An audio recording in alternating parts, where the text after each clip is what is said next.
Určite poznáte to letné heslo, že v lete sa nevarí, v lete sa mixuje. A presne to vám dnes ukážem. 3 recepty na letné nanuky. Krémové, ovocné a osviežujúce, ale bez zbytočného cukru, smotany alebo farbiu. Na konci videa nám napíšte do komentára vášho favorita. Bude to čokoládový nanuk, mangový alebo papajový. Tak poďme na to. Samozrejme si najprv musím z tejto mojej obrovskej zbierky silikonových formičiek vybrať tie na nanuk. No a začneme týmto mangovým nanukom. Predtým mi ale dovolte oblieť si túto moju nádhernú Bravium zásteru, z ktorej sa veľmi teším. A aj keď nečakám, že sa dnes zašpiním, ale budeme pracovať aj s čokoládou, teda s pravým kakaom, takže opatrnosti nie je nikdy dosť. A keďže začíname mangovým nanukom, povedala som si, že vám v tomto videu ukážem aj to, ako si čerstvé mango nakrájať. Mango si dajte na pracovnú dosku tak, aby bolo z pohľadu z vrchu ako keby štíhle, pretože mango má v sebe veľkú kôstku, okolo ktorej budeme krájať. Samozrejme si ho najprv umyte. Kvôli kôstke mango nekrájame na polovicu, ale pozdĺž kôstky z pravej aj z ľavej strany. Krájame takým akoby oblúkom. Keďže je okolo kôstky stále veľa manga, orežem šupku a opatrne odkrojem zbytky manga okolo kôstky. A ak s nožom nepracujete zručne, mango si položte na pracovnú dosku a krájete smerom k nej, čiže dolu. Ja už to robím takto v ruke, lebo to robím naozaj často a s nožom som v kuchyni zručná. A teraz poďme na tú krásnu časť, keď si z manga vytvoríme mriežku, ktorú často vidíte na fotkách so smoothie bowlami alebo s nejakými krásnymi ovocnými misami. Mango si nadkrojíme, ale nesmieme nožom prerezať šupku. V tom je ten figel. Najprv vodorovné rezy a potom vertikálne. Tak a hotovo. Zbytok z manga vydlabeme lyžicou a samozrejme kôstku z manga poriadne ohlodáme alebo objeme. To som ale do videa nedala, veď kto by sa na to samozrejme pozeral. No a teraz samotný recept, ktorý je tak jednoduchý, že sa vojde do jednej vety. Mango, banány, vanilku a kokosový jogurt dáme do mixéra, mixujeme 10 sekúnd a nalejeme do formy a dáme zamraziť. Hotovo. No naozaj. Neviem, prečo si toľko ľudí myslí, že nanuky sú pracné. Tie naše doma teda určite nie. Ale vážne, všetko rozmixujete do hladka doslova za 10 sekúnd s mixérom.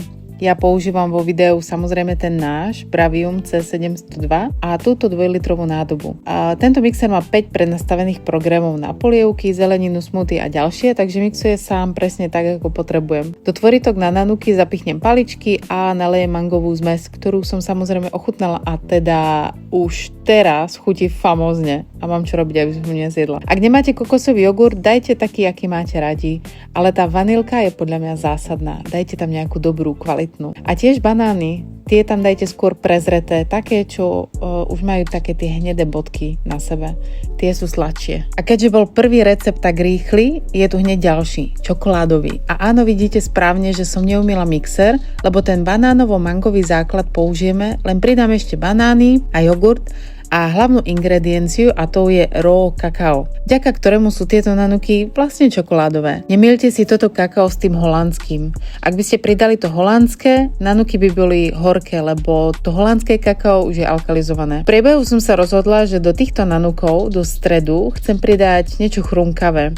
Napríklad kešu orechy. Ale najprv som si ich musela nasekať. To sa mi samozrejme nechcelo, tak som vyťahla 600 ml nádobu mixéra Bravium C702, ktorá je súčasťou mixera. Áno, 2 praktické nádoby v krabici a okrem toho aj kniha receptov. No proste vymazlili sme si tento mixer, nebudem klamať. Nesmažené a nesolené kešu dám do malej nádoby a podržím pulzné tlačítko. Toľkokrát, aby boli kešu v tej konzistencii, ako by som ich 10 minút sekala nožom na denku. Tu nám stačí 5 sekúnd a 2 stlačenia mixera. Hotovo. Do formy na nanuky dám spodnú vrstvu čokozmesi, pridám chrumkavý kešu stred a zalejem ho druhou vrstvou. A teraz šup spať do mrazáku na pár hodín. No a na záver takú perličku, ktorá mala byť skúška trendy receptov, ktoré toto leto bombardujú internet. Virálny ovocný sorbet, kde do zamrznutého melónu, manga, papaja alebo ananásu s dierou dáme mlieko alebo smotanu a počas škrabania s lyžicou by sa mal vytvoriť sorbet. Ja som si vytvorila vlastný rastlinný nápoj ako alternatívu mlieka, a to z kešu nápoja len spojením kešu a vody a pár sekúnd v menšej nádobe mixeru. Tu sa pozastavím, lebo menšia nádoba je určená hlavne na suché mixovanie alebo mixovanie korenín, múk alebo ovsených vločiek alebo hustejších smoothie.